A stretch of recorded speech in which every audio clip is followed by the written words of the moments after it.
Hello, everybody. Welcome back to another live chat here on our YouTube channel. If you are new here, I'm excited you're listening in. Hopefully, this will bring some value to you. In these weekly live chats, I aim to share a little bit about myself, but also some helpful nutrition tips, some helpful training tips, just generally weight loss, muscle gain, that kind of advice. So if that interests you, you are right here.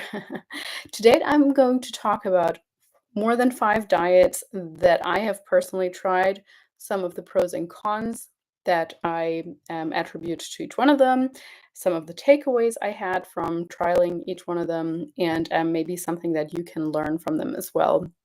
Before I get into it, I'm just giving you, as per usual, a little bit of a personal update. So yeah, I am on to my last few days here in Germany. Been catching up with family here, been enjoying the summer here. As a matter of fact, at the moment it is super, super hot, which I'm not complaining about. I love the heat personally. So today we're having like 95 degrees Fahrenheit, 33, 34 degrees Celsius. So truly summer is here. I just got back from the lake where I spent a little bit of time with my sister and my little niece. But apart from that, I am also packing, organizing, and that everything that on the side of trying to organize cool things as it pertains to nutrition coaching and life. So first of all, if you're listening to this before Sunday, we have our free Build Your Best Self workshop on Sunday, 2 p.m. Eastern Time, so Sunday the 18th. I would love for you to be part of this because honestly, I'm giving away so much free information. This is all from a course that I ran over 3 years ago, I believe. It was also called Build Your Best Self. And in this course, I taught so many things over the course of 8 weeks that pertained to self-development that I had learned at university from my mentors, from my coaches, from various books. And so we had weekly calls, we had a weekly homework, etc. And I'm condensing it into 60 minutes and teaching you, giving it away for free on Sunday. So if you're interested, send me a message, comment below here. You will find all our links, website, Instagram, etc. here as well in the show notes. So yeah, please simply reach out and I can't wait to see you there, hopefully. But let's get into today's topic, which again, lessons learned from over 5 diets that I have tried in the past. I'm going to start off just by giving you a little bit of a background information. So I grew up pretty lean when I was a teenager. When I was a kid, I didn't really have to worry too much about gaining weight or so. My mom cooked reasonably healthy, but more than anything, I was also very active, always on the go. I did track and field, I did a little bit of like swimming, etc. So yeah, it wasn't really until I left or finished school and I went traveling for a year that I actually gained like 15 kilos, I believe, like 30 pounds type of thing. And for the first time, I had to think about losing weight. So I simply tried to eat less. We've all heard people just saying like they're reducing what they're currently eating, and it worked. It worked for a while, but I did feel like I simply turned into a bit of a weaker, smaller version of myself. And more than anything, I was starting to get hungry. But the good thing about this, so I wasn't just like aimlessly trying to eat less. I started my university studies in exercise science, and there was also a nutrition minor, and my teacher at the time, she was very old school. She was simple, like she gave me the first pieces of knowledge when it comes to calories, and she was kind of like, this is all that matters. Simply take a look at serving sizes and follow that. And she didn't even teach us about like how to calculate your own energy requirements or anything. She was just saying like calories in, calories out. So simply eat less if you want to lose weight, full stop. And I started doing that. I really got a bit of a shock when when I first started measuring out like a serving size of cereal or muesli or granola or whatever, because I would just always like simply literally fill up the whole entire bowl and was like, oh, okay, this is a serving size. And you know, the same thing kind of with a thin crust pizza. I was like, well, pizza that's for one person. That's kind of what you order at a restaurant, at a traditional Italian restaurant. That's kind of what, a serving. Or like if you cook a bowl of pasta, you fill up the whole entire plate and that's a serving. Well, it's not. So I did lose weight, but like I was saying, more than anything, I noticed like, hey, if I'm just following serving sizes, that means I'm gonna have like this teeny tiny bit, and like a slice of bread is a serving size, or like one egg or whatever. Doesn't really work that well for me. So my next teacher, also at university, she was still pretty old school, but a little bit more adventurous, I want to say. Well, not really. She came more from like the 90s type of education background, and she simply taught us you need to lower your fats. Any kind of fats are bad for your cholesterol anyway. That's what she was saying. And we need to lower fats, and you're gonna lose fat just simply like body fat simply by lowering dietary fats. So, on top of reducing my serving sizes, I also started switching to low fat products, low fat yogurt, low fat milk. I stayed away from higher fat cuts of meat and fish. And again, it works. It actually did help me maintain slash increase my protein intake, because I thought, okay, cool. At least she's not saying I can't have this and that, but I'm gonna simply not have salmon anymore, and instead I'm gonna have only tilapia, and I'm not gonna have red meat anymore. I'm simply gonna have chicken breast, or whatever. So I definitely maintained my protein intake, which is obviously a disadvantage of like if you just eat less, you're also most likely going to consume less protein. So that was one of the advantages of that low fat approach. I personally, after a while, did feel like it affected my hormones. I was maintaining my cycle, but I, at the time, was on the pill as well. So you, of course, just have that like fake bleed where you're taking your placebo pills, your sugar pills, and so on. So who knows? I didn't have like any drastic hair loss or anything like that, but I have seen with various clients that come to us at first from years and years of really low fat diets that it's really affecting their libido. And many people also say that they do still constantly feel hungry. I, for one, am someone who is more satiated by carbs, so I did not have that issue with a low fat diet. I also didn't have any digestive issues, which is another thing sometimes reported from lower fat diets, that if we're thinking of our dietary fat intake more as like the grease in pipes, it kind of helps to flush things out or get things going. So if you're on a really low fat diet, you might tend to be a little bit more constipated and so on. And yeah, hypothetically, fats do slow down digestion, or slow down absorption also in digestion. And so that is one of the reasons why it can often help with a bit of satiation. So if after a particular meal you are feeling rather ravenous, or rather quickly hungry again, or you might feel like your blood sugar is really dipping, increasing fats in that meal, and doesn't even have to be by a lot, it can literally be by like 5 grams, and can make a big difference. So for example, if after your workout you are used to having oats and protein powder and maybe some fruit with that, and like an hour or two later you're hungry again, simply adding like 5 grams of nut butter, or a Brazil nut or whatever, might actually help you there. So I had a semi good experience with a low fat diet. It quote unquote worked for me. I dropped weight a little bit more, but of course also only to an extent, because after a while your body gets used to this new calorie low.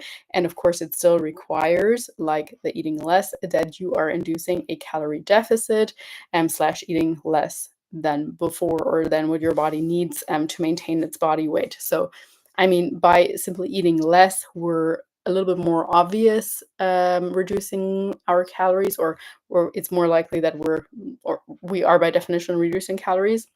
Whereas if you just go low fat, but you're increasing your carbs perhaps or so, you're not necessarily given to be in a calorie deficit. So my next teacher then, also in university, she was at the time, this was like 2011 2011. She was quite hip in the fact that she really promoted a low carb approach. Now, 10 years or over 10 years later, she would have been like right on trend type of thing. But even at that time, she was like, yeah, low carb is everything. It's not just great for people that are sedentary, or not just great for people that have like cognitive things, or things like epilepsy or whatever. Low carb is great. She doesn't say keto. She just simply said low carb. So basically cutting out especially simple carbs. So I kind of layered that on top of the other two diets I had tried before. So eating less, low fat, and then low carb. I kind of was left with mostly just eating vegetables, fruit, and a little bit of protein, and here and there having my like almost binge sessions because it was so restrictive. Of course, normally the idea behind a low carb diet is that you're increasing your dietary fats, and I did not do that because I was so terrified of fats from this previous teacher. Again, it worked. Like, it dropped more of the weight, and this was all over the course of like from 2010 to, let's say, 2013. So basically a year for each new thing that I tried there.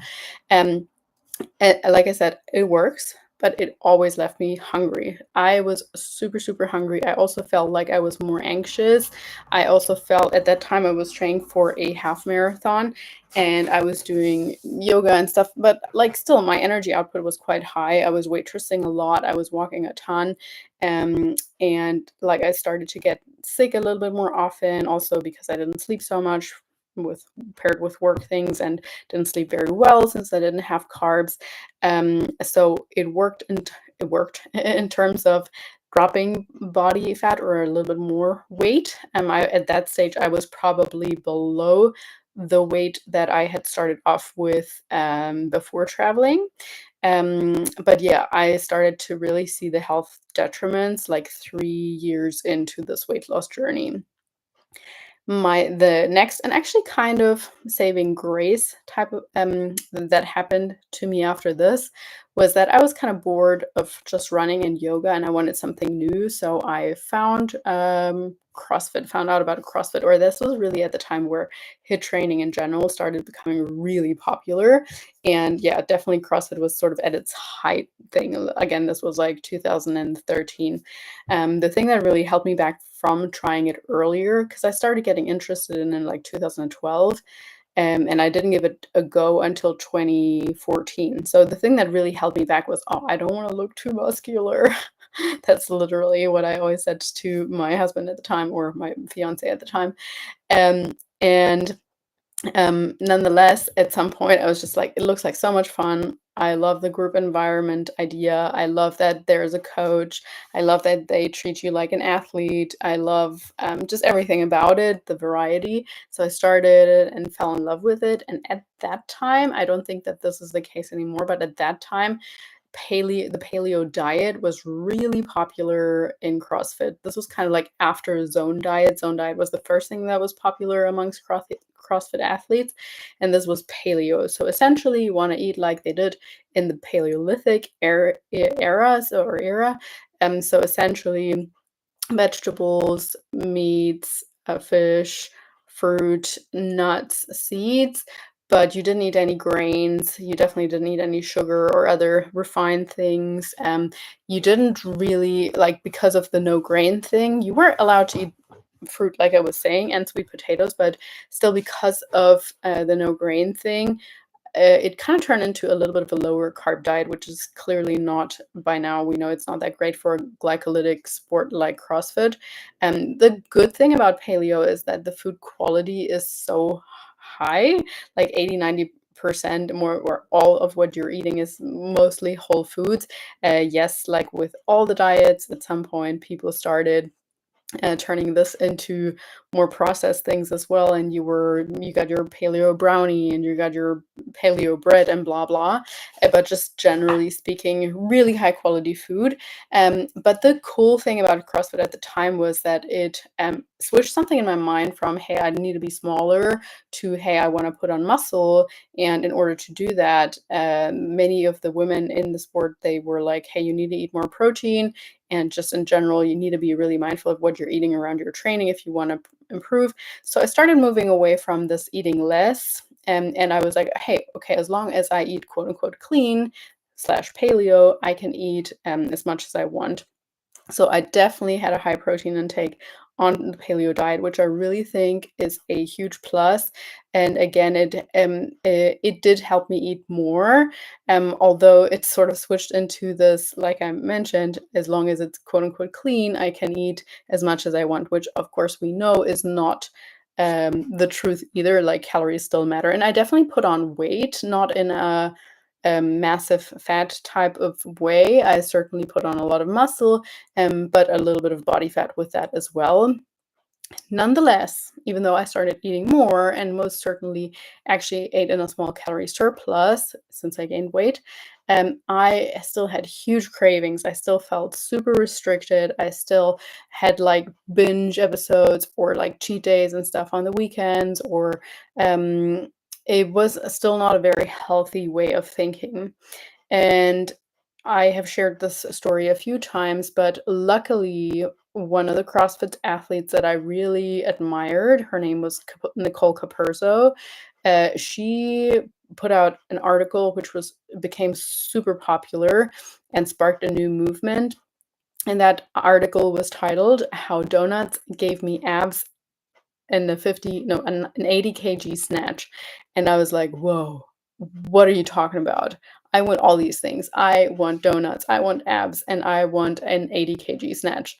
So I read the article, and she was basically explaining that, hey, yes, okay, we should probably eat 80-90% whole foods, good quality foods, but you don't have to eat super clean, as long as you are within a certain calorie budget and you hit your specific macros, so your protein, carbs, and fats, and in the right distribution, and you can actually get leaner than if you just ate clean. And I was like, this sounds too good to be true. But I was kind of quite frustrated at that point in time. I felt socially restricted in the sense of always feeling guilty when I ate out, or I felt like I couldn't have even just a little bit of rice, otherwise I would gain fat overnight. I couldn't like I was even afraid of eating fruit. I'm not going to lie. So I was like, I know that this is not a healthy way of thinking. I really want to give this a try, because she also had so much proof, and it just made sense for once. It really made sense. So at that time, I started tracking my calories just on my own. Literally just downloaded my Fitness Pal, and I was also very fortunate because unlike most people that start with MyFitnessPal, whose goal it is to lose weight, it was my goal to gain muscle. And I didn't even think that that could mean that I would possibly also gain a little bit of fat. But I was just like, I want to put on muscle. I want to get stronger.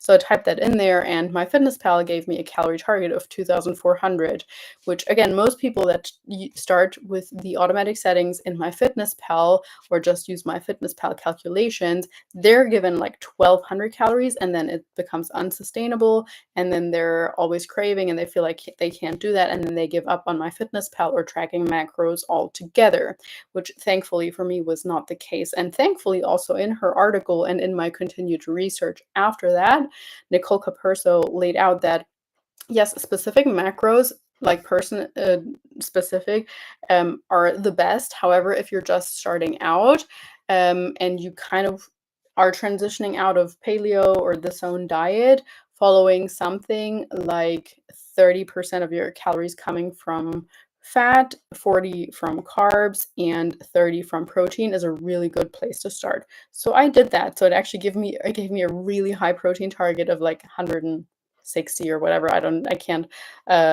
calculate on the top of my mind what 30% of um 2,400 calories is. I should really be able to do that. That's 240, 600, 720 calories coming from protein, which means, yeah, anything like 180 or something like that grams of protein. So a ton of protein. And when I started tracking, it was like an eye opener to me, because I had actually been exceeding these 2,400 calories with my paleo diet. Because also during that time, things like bulletproof coffee were really popular, or like just in general that like more fat is better. So I had completely switched from my low fat approach to like, hey, let's put seeds on everything because they're healthy. Hey, let's put a ton of olive oil, and more importantly, like coconut oil was super popular at the time also on everything. And then I started tracking it and was like, oh, I'm consuming a ton of calories from fat. And also I noticed I wasn't actually eating as much protein beforehand as I thought. So yeah, I certainly like with paleo still, I did feel great. I felt a lot of performance improvements also clearly because I was in a calorie surplus and because the food quality was just that high. But nonetheless, the main detriment of that also was just the restricted feeling. And then going into flexible dieting, it was like magic because the increase in carbs really helped my performance, helped my sleep, helped me just feel more satiated. But more than anything, like that mental switch was just wow. I was like, whoa, I've regained like a whole world here. I can go to restaurants that I wasn't allowed to go to for a while. I can have pizza when everyone else is having pizza. I can go to this birthday party without freaking out and having to make an excuse that I can't eat there because I've already eaten at home or some bullshit like that. I felt so much freedom and relief, and that it actually kind of swung the other way a little bit. It was a tiny bit too flexible for some time, especially at that stage. So this was like 2016. So I was on paleo for like 2 years. But yeah, 2016 when I started at police college back in New Zealand, and I was living on my own, so I didn't have to cook for anyone else, and like could just eat the weirdest food. So would sometimes have like cereal with protein milk for dinner, or um yeah, just like my food quality certainly decreased, and with that, the digestion wasn't that great anymore. I was still quite satiated just because I wasn't in a calorie deficit. I think if I would have started the flexible dieting, or let's call it, this was more like if it fits your macros. So they're basically the same, but people say or refer to if it fits your macros. Um, if they're too flexible. So like there was a big movement during that time where they were like, oh, how dirty can I make my macros? So like having Pop Tarts for breakfast, or and then chasing it up with a protein shake, or having just crappier foods and not really paying attention to food quality. Whereas flexible dieting sort of actually nowadays means more that hey, 80-90% whole foods and the rest can be flexible type of thing. So yeah, I think if I would have done if it fits your macros in a calorie deficit, I probably would have been quite hungry with that, just because the foods were not as satiating. Fiber was probably down. I didn't track that at the time. So that is, let's say the fourth. No, actually, this also was already the fifth diet that I tried, or quote unquote diet. For me nowadays, flexible dieting is a way of um, monitoring my eating. I don't actually call it like it's not really a diet. It's just a way of eating. But within that, over the course of the time, I think a year later, maybe 2017, also a lot of people, I started helping some people at the gym there, and some of them were like going into the vegan craze, so moving away from paleo, but then towards veganism. And they were all saying like, oh no, it's impossible to hit your protein with a vegan diet and so on. So I was like, I'm going to prove you guys that I can hit. At that time I had lowered my protein to 130 because had worked with my first nutrition coach just to learn more, and had acquired my first nutrition coaching certification and so on top of my university studies. But anyway, so I was like, I'm going to prove to you guys that I can actually hit my 130 grams of protein on a vegan diet, no problem, with like one serving of protein powder per day. And I did it. It did require a lot of planning, and it did require a lot of legumes and stuff. And so actually my digestion was messed up for a good while, because I made the mistake of not slowly increasing my fiber intake. And also I didn't pay attention to, hey, maybe I should process this a little bit more. Because on a vegan diet, more processing per se is actually a good thing. So what I mean by that is like eating 200 grams of soybeans that may not have been cooked that well or soaked that well is going to be way different than having that same amount of macros and calories from soybeans in the form of tofu, which is essentially the same, right?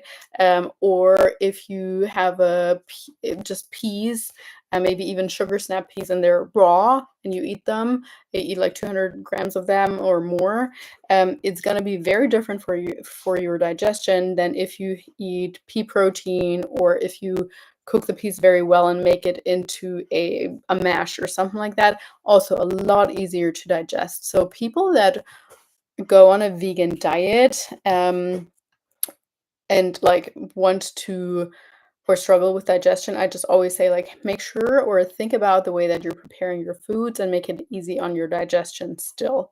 So that was one of the issues that I faced there. But of course, I did actually quite enjoy it, aside from the big planning aspect. It's just more difficult to get your protein in, more difficult to keep your fats and carbs down, even though, again, I wasn't even in a calorie deficit. So someone in a calorie deficit is probably like some of the clients I have worked with on a vegan diet in a calorie deficit, and they almost always had to have like 2 protein servings per day in terms of powder, and almost always like seitan or tofu on top of that type of thing. So um, all in all, some of the takeaways, I just want to like sum them up. I have noticed for myself that I do not do well with restrictions. In general, I'm someone who's like a little bit of a rebel. So if you tell me you can't have this, I kind of want that. Or I also noticed that I personally don't do well with a very low carb approach. I don't sleep as well. I'm more ravenous. I'm feeling more anxious.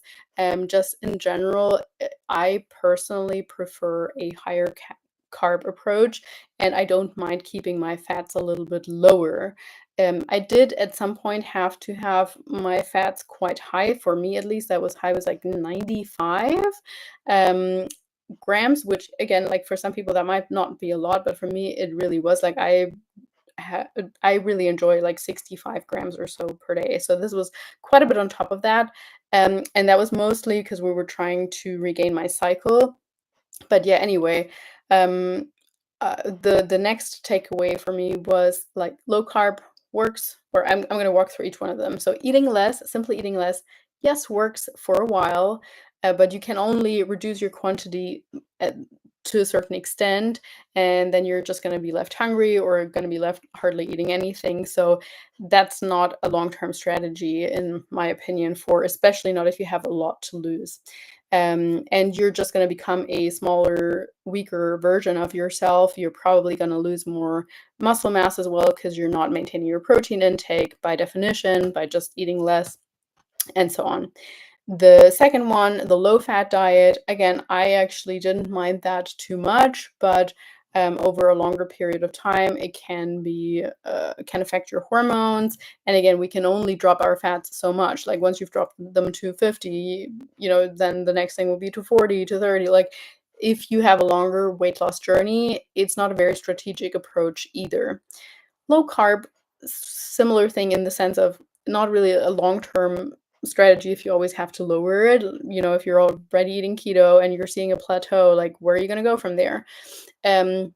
So it works, once again, if we're in a calorie deficit, or if it puts us into a calorie deficit. For me, it did. But it always left me feeling hungry. It affected my performance, affected my sleep. Paleo, what I love about it is just a really great quality of food in general. However, if you are partaking in a highly glycolytic sport like I did with CrossFit, it just simply, I didn't have the awareness of, okay, I'm gonna eat more sweet potatoes or more fruit then or so. I was still really holding back on the carbs from the previous diet that I was doing. I didn't show definition. I still had cravings. I still felt really, really restricted and was binging and stuff on the weekends. So discovering if it fits your macros was like magic for me. I loved it. I performed better. I slept better. I showed more definition. I basically leaned out. Digestion wasn't great because I took it a little bit too far. And my guess would be that I would be hungry if I would have done it, or would have been hungry if I would have done it in a calorie deficit. So it worked well, but it wasn't the healthiest. However, it was the first like strategic approach that just made sense to me. I then transitioned more into flexible dieting as opposed to if it fits your macros. So clean it up a little bit, basically combine paleo with if it fits your macros, but more strategic and more logical in the sense of what are my calorie requirements actually. And I tried veganism with it as well, which I did sort of enjoy. However, it would not have been a long-term strategy for me. Again, restriction, I don't like it. I don't work well with it. It doesn't work well for me. And it requires a lot of planning. I find it very, very restrictive when you're traveling also, because like easy options when traveling, like something with chicken breast or something with white fish or so, like what are your all the vegan restaurants or vegan meals and restaurants are almost always low in protein, high in fats, high in carbs. And for me, I just didn't do the transition properly. So what you can take away from this is if you want to go on a vegan diet, do make sure you're paying attention to how you're ingesting your food, how you're slowly increasing your fiber, etc. um, but yes, I think for many people flexible dieting is just such a beautiful solution because it is not restrictive. You can technically eat whatever you like. You can pick, one weekend you can eat low carb and high fat. Another day you can eat higher fat and lower carb. As long as you're within your calories, as long as you're hitting your protein, as long as 80-90% of the time you're eating whole foods, you're going to be golden. So if you have any questions or feedback for me in regards to any of these diets, if you also have tried various diets and you have some feedback that you want to share, please let me know in the comments. I would love to hear. Thank you so much for listening. Again, my reminder for this Sunday's Build Your Best Self workshop. I would love to see you there. And I hope you have a wonderful rest of your day or evening.